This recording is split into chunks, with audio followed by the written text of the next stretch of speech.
l'élection du 9 avril, boycottée, je le rappelle, par une grande partie de l'opposition. La ligne de défense du pouvoir est de dire que l'opposition n'est pas suffisamment armée, organisée pour prendre le pouvoir. On a vu aussi dans d'autres pays que le boycott des élections a souvent desservi l'opposition avec du recul. Est-ce que vous regrettez cette stratégie de boycott de l'opposition?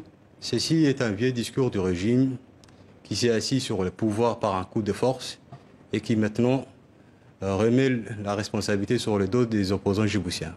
Malheureusement, ce n'est plus le cas. Cette élection d'avril 2021 est un non-événement pour les Djiboutiens. Parce que cela ne change rien du quotidien des Djiboutiens. Nous, en tant qu'opposants, en tant que démocrates, nous avons tourné cette page-là d'élection ni de participation à tout processus électoral. Alors concrètement, vous avez signé la charte pour une transition démocratique avec 3 autres partis politiques, le mouvement armé FRUD et une douzaine d'activistes. Quel est l'objectif de cette charte?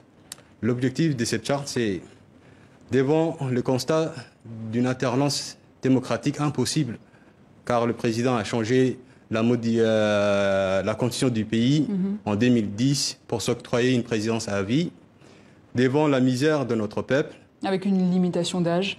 Cela ne le concerne pas. Il va bientôt le changer, comme Ben Ali, parce qu'il copie toujours le système Ben Ali. Il va bientôt changer, parce qu'il est venu par un coup de force au pouvoir en 1999, et il va le quitter par un coup de force.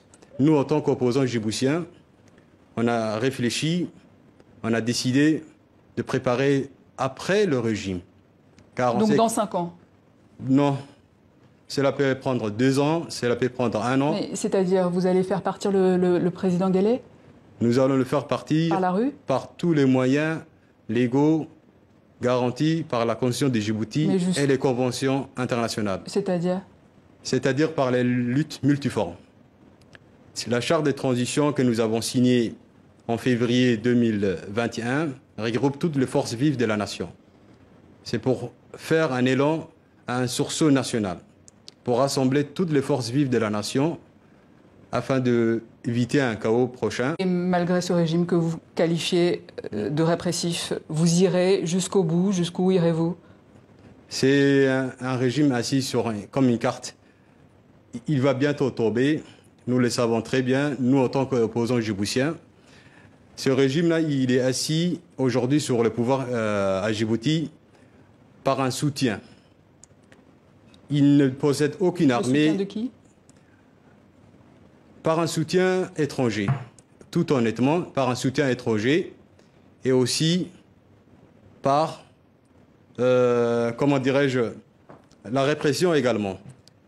Parce que ce régime d'Ismaïl Omar Guelleh, il est là depuis 1999, après avoir été le pouvoir d'Hassane Goulet Abtidoune, le premier président. Alors,